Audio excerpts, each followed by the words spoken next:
girls, here we are live at the doggy park on a Saturday. Ahem. We're supposed to be walking nice, walking close.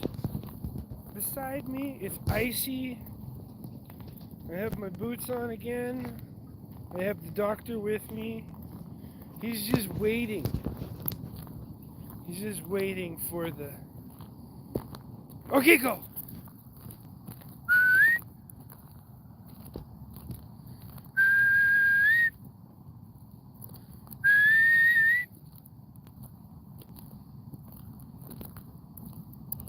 What the hell happened there? We're supposed to come back right away. So, on the beginning of our walks, what I do to keep things fresh in the dog's mind, because the dog usually forgets. Close. See? Follow. Left side.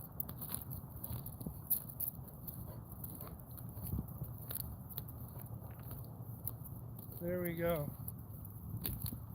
And I just hold that pose, or whatever I'm doing, with him, so that he listens. But he's so like, I just wanna, please, release me. Let me be your tool, like a soldier would be in battle. I am here to do God's work.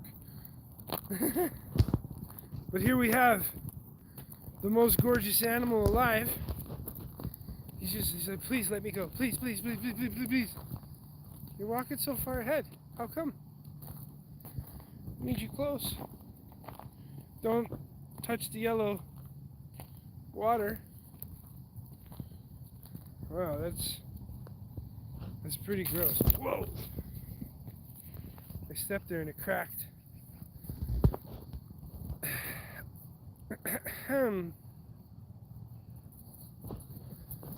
So, you're coming too. Okay, go. You can go. You can go. You want to go so badly. You just see the snow like flaking up behind him. And that's Dr. Chunks running wild and free, loving life, living life here at the dog park.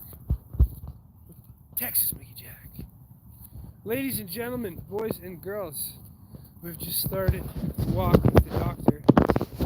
And today's not that busy as it was the other day. Today it's a little bit colder, so people have decided to stay indoors where it's warm, nestled in their beds, dreaming of dog parks and walking in their heads. Yeah, I just made that up. Yeah, we'll go back to the doctor. We're going to use our whistle to get him back within grabbing range.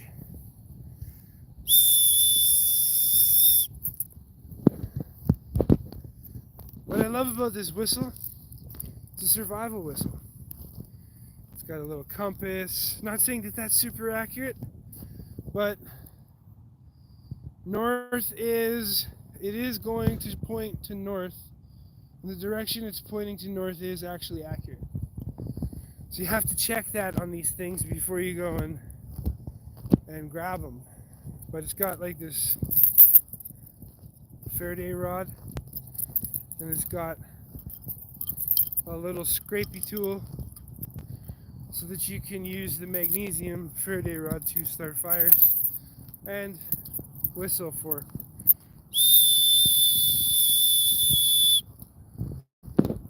the doctor. There he is. He's on his way back. Or you could use it to whistle for help, or just to be loud, or whatever else you want to do. But I found this a very handy tool because I had already incorporated whistles into our dog walk to call the dog. See, watch.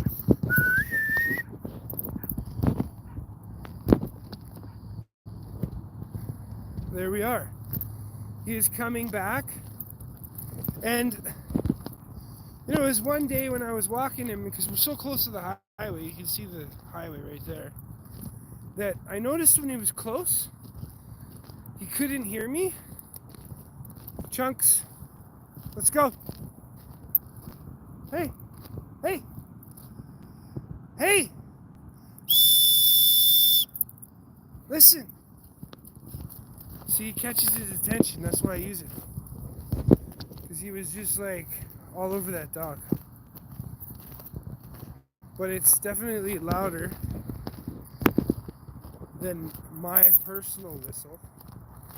So I found that if I just hold the note, he can't pretend like he can't hear it, because it's like a kid.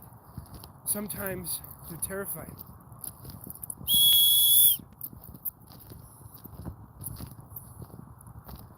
Sometimes they act like they don't hear you. Like Dr.chunks over there.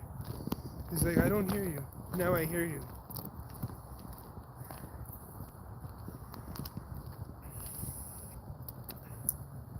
But having a whistle incorporated into your training for your dog definitely helps. It is so icy out here.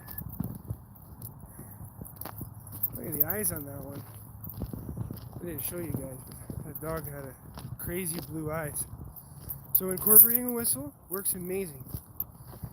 Now, the other thing you have to do when you're training your dog is incorporate things that are natural in habit for you to make you distinctive at the dog park. Like one of the things I would teach Chunks before I started incorporating the whistle was sign language. And I would do this and he would come. So because dogs learn in a way where they watch you, it's really good to use that as a technique or a tool to kind of add to your arsenal in having your dog to be able to distinctively identify you out of a whole pile of people in a park. So like with Chunks, I started this to come, and usually I had to wait till he saw me to do that. Then I would incorporate the whistle with that. Now, I'll show you. He's like up there somewhere. I'll whistle to catch his attention.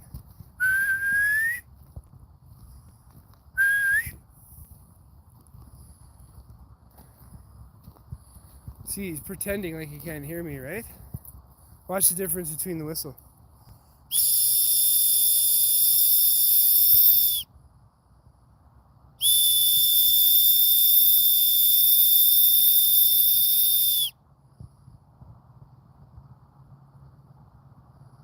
And then sometimes when he gets you, I'll be like, so what happened there? I called you before, and you weren't listening.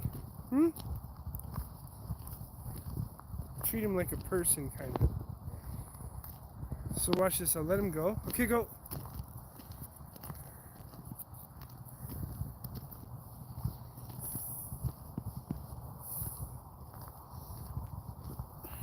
And there he is interacting. He's kind of antisocial. And now, what I'll do is I'll show you the other call that I have for him. He sees me. Tried to run away, so I stopped. And I put my hand out because he knows this is where I want him. And you stop until he does what you ask.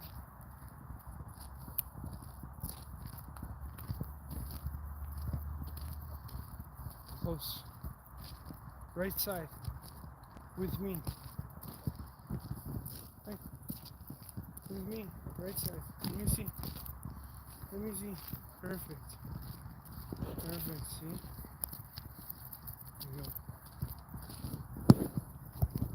There you go. Alright, go. I want to keep... Again, I'm not a dog trainer per se. I just trained my dog to the way I felt I should train him, using some things that I noticed while raising this dog. And what I do is, because a lot of dog training is really habits that you have for yourself.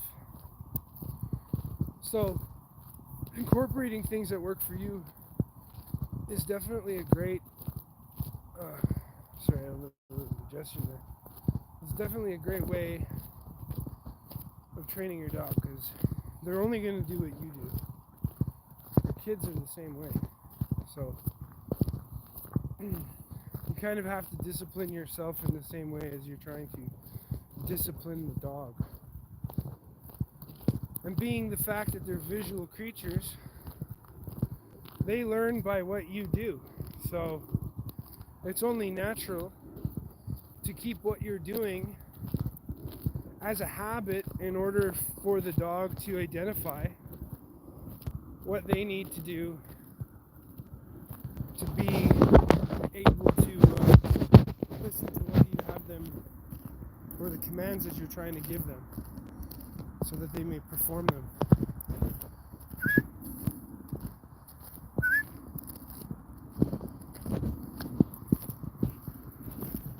Close. Let me see.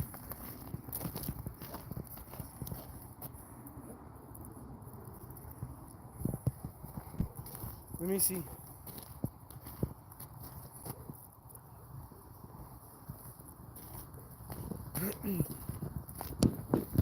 Make sure I have control over my dog.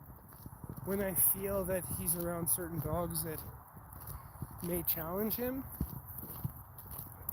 because obviously I don't want other dogs to get hurt or him to get hurt. You know, that's a lot of the reason why he wears the stuff I have on him, as a form of protection for him. So that's what we're doing with him.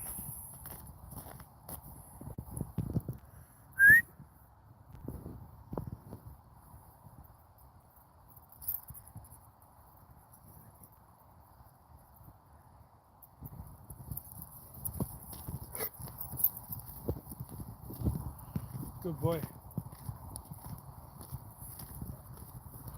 I like it when you're listening.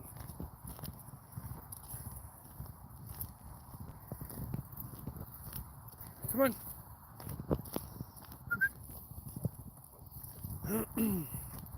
And so, there he goes. It's still a nice day. No sun, but not bad for sure.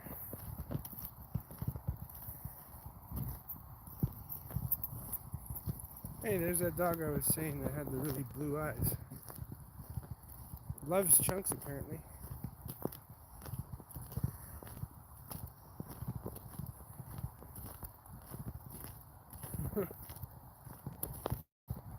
That's nice. Look, watch. It's like bright blue eyes. Like zombie eyes. It's a zombie.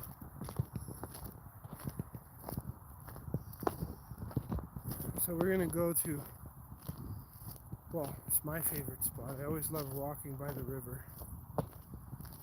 And it's right here at the end of the park. So we're coming up to the gate that leads us down the river walk. There's a lot of really awesome little spots here to take Chunks down, and I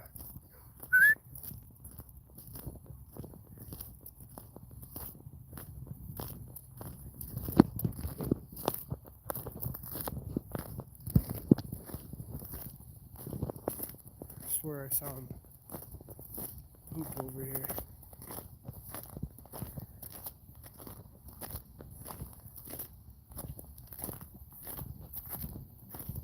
Oh, we know he's healthy. Look at that. All the nuts he's been eating. Give me a second here. I'm going to place the camera down for a moment. Close.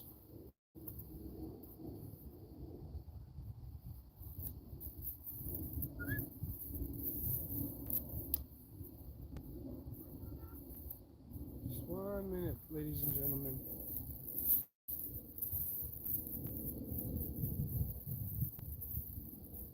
Hang on. Nobody wants to see me picking up poop, so I'm not going to record it like that.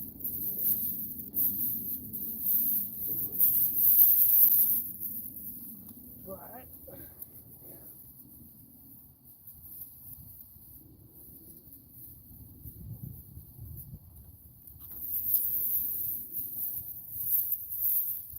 the beauty of this is I know that Chunks eats healthy. You know, he has like flaxseed in his diet, he has like hemp seed, and when you actually see, and it's kind of a shame, and I say this because I feel that the dog food we give our dogs nowadays is not healthy. When you see what dogs are pooing out, you can tell if they're healthy or not. And I can tell by Chunks' poop that it's actually, he's very healthy right now. And you can tell just by looking at the dog.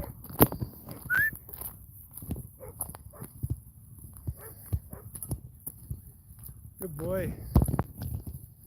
Where is this gorgeous thing? He's over there. So,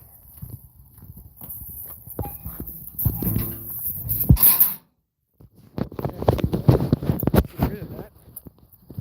But here we are with the doctor. Loving life, living life. Back on track to get to the river.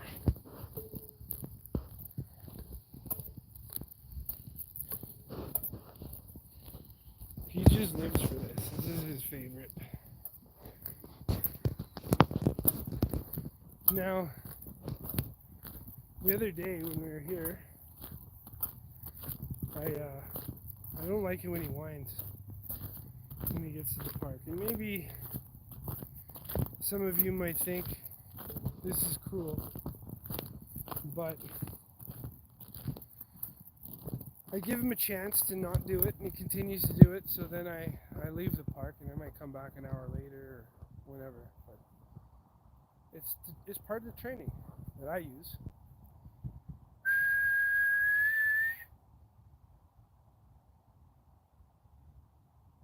And there he is. Look, he's coming back through the horde of dogs. Look at that, there he is. Are you coming or what? You're so, look at you, you get spit all over your face. You're so excited. Can you back up? Wait. We got the gate open now. You can come too, but close. I need you close. Yeah. It's just like a short little jaunt down this bike path. Close means close. You're gonna get to go free in a second. He's just so like, oh my god, just close.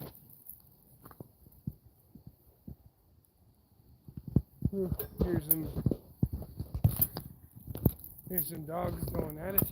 Which is expected. You're at a dog park. It'll happen. But look at this view. Look at not me. Alright, you can go. Good boy. It looks like people constantly slide down this and smash through these trees. And it looks pretty icy right now. But you can tell that some people have definitely taken a good rip down here. And Chunks just runs. Oh, wait a minute, is that a beaver? I think it's a beaver. He climbs up on these and he chews the branches. That has to be what that is. They're little teeth marks. Ah, I thought it was just from people like smashing into these bushes, but that makes sense now. Like, look at that. Something just sits there. There has to be a bird that's doing that. Or a squirrel. I don't know. Yeah, a little bit. I was just, something's eating the bark off of these things. I thought it was because maybe a beaver was. Then I thought to myself, a beaver can't climb up that thing. Oh, they would just be at the base. Yeah, so it's got to be a bird that's peeling the bark off of those things. I thought it was because people were crashing into it, and then I realized there are teeth marks all over it. Hey, buddy. Chunks. How you doing? He just loves running. Should have called him Forrest Chunks. My Doberman was called Forrest, but that was the people who owned them before me. Yeah. I was like, I don't want to call my dog Forrest. So I changed it to Leo. Yeah.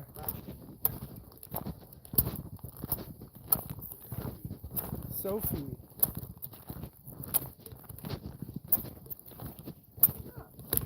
It smells like a real dog. She's happy to play with him, but don't get too close to me. Yeah.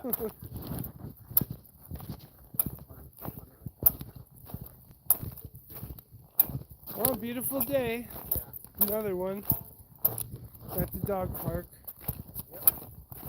Never not a bad day here, really. No. You know, I think if more people actually, when they got a dog, brought it to the park, they might actually not be so depressed. Because this doesn't cost anything, right? Oh, totally. And It's therapeutic for everyone. the best part of town, too. It's so big. Yeah, there's one really, really good one that it's just farther away. Where is it? Elbow Valley. Okay. There's like a river, and they rent out teepees and stuff. Oh, cool. And that whole place is the off-leash dog park. It's amazing. You can walk in the summertime knee-high in the water. Cool. And this is a really good one, and that one's like next level because there's also very little people that know about it. Oh, yeah. And the great spots to go swimming. That's cool. There's places that have like 15-foot holes that you can just see right down into. Oh. And the water's so clear. I think it's called Clearwater. Okay.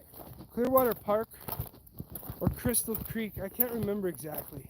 But yeah, if you follow Glenmore past where the new Stony Trail connection came in, you'll find it.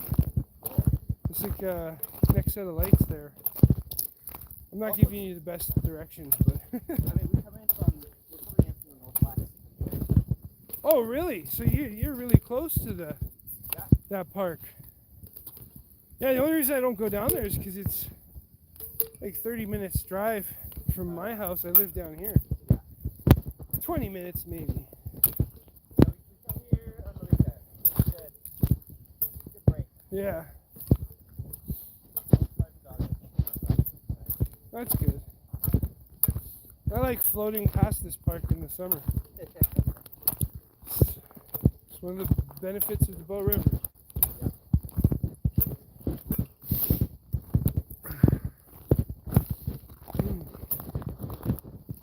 What a beautiful day. Thanks.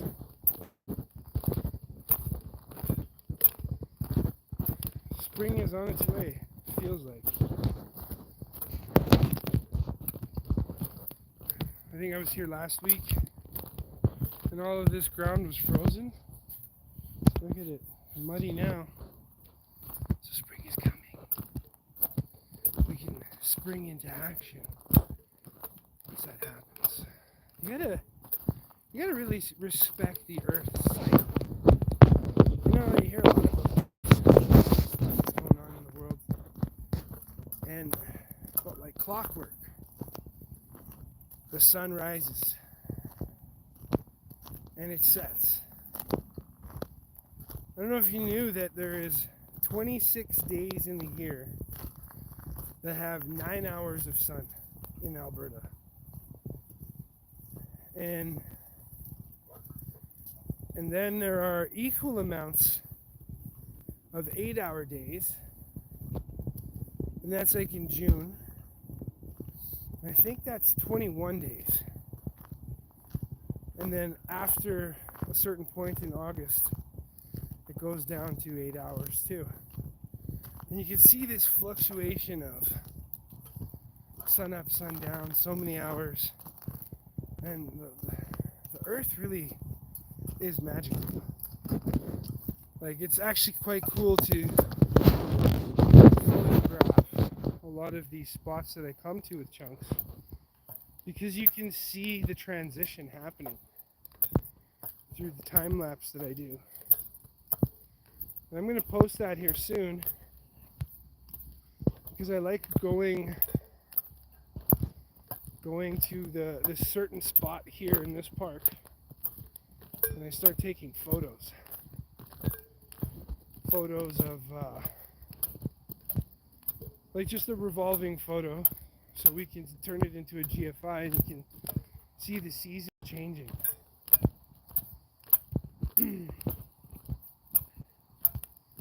Anyways, we're coming up to this, so I'm gonna have to end this live because I'm gonna take those photos. I'll show you what spot it is so you guys can kind of see for yourself. It's right where this hump of dirt is. Right here. And so I kind of stand here, my feet, and I start at this tree, and I snap a picture, and a picture, and a picture, and a picture, and another picture, until I get back to this tree. So I'm going to do that now. I'm going to end the live, and then I might resume it again.